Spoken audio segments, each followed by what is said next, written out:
Thank you, Chairwoman Schakowsky. Today's hearing is the third in a series of hearings this committee has held on legislative reforms to hold social media companies accountable. The two previous legislative hearings covered reforms to Section 230 of the Communications Decency Act and consumer protection-focused legislation to help build a safer internet. Today, we'll examine legislation to enhance transparency and further promote safety online. These hearings come after years of repeated bipartisan calls for social media companies to change their ways. Since 2018, the committee has held 8 hearings on this subject. We've examined these issues from all sides, and now it's time for us to come together and to act. We're committed to working with our Republican colleagues on legislation to increase transparency, limit online manipulation, and improve online safety.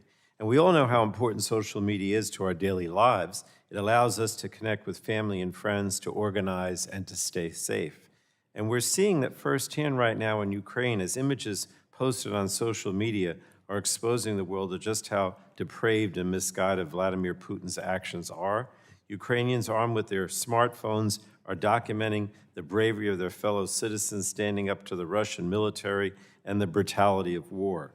Social media is allowing Ukrainians to spread the word without any filters of the true impacts of this war. The images they're capturing on their phones are being shown worldwide, showing the world the atrocities being inflicted on the Ukrainian people. But at the very same time, we have seen weeks of Russian disinformation campaigns used to lay the groundwork for the invasion of Ukraine. These campaigns use propaganda to build support for the Kremlin, and unfortunately, they spread like wildfire online. And there's no question that fast-moving current events can be difficult for social media companies to respond to quickly, but that is their responsibility, and they must be held accountable. We must ensure they are transparent and their incentives align with the good social media can do for people and not the bad. Today, we'll discuss 5 bills that target different parts of the social media ecosystem to make platforms safer for users. One of the best ways to make these companies more accountable is to make them more transparent. We'll discuss legislation that establishes an Office of Independent Research Facilitation at the FTC. This new office would help facilitate academic research on social media platforms to help us get the data we need on how these companies are targeting users.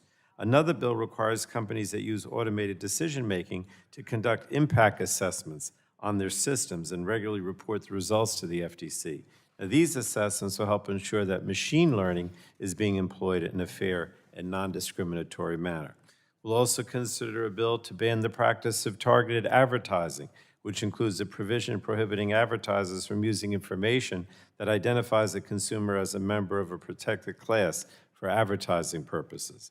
And finally, we'll consider bills that will help social media companies work better with federal, state, and local law enforcement to protect users who feel their safety has been violated online.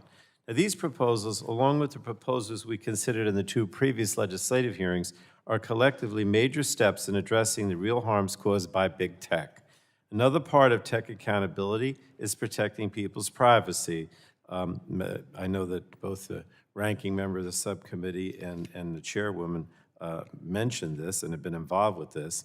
And we're particularly concerned about our children's privacy as more and more apps are used by and targeted to our kids.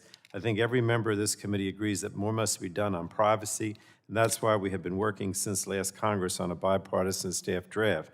Our work on that legislation continues, and I hope the Republicans will work together with us on that as well.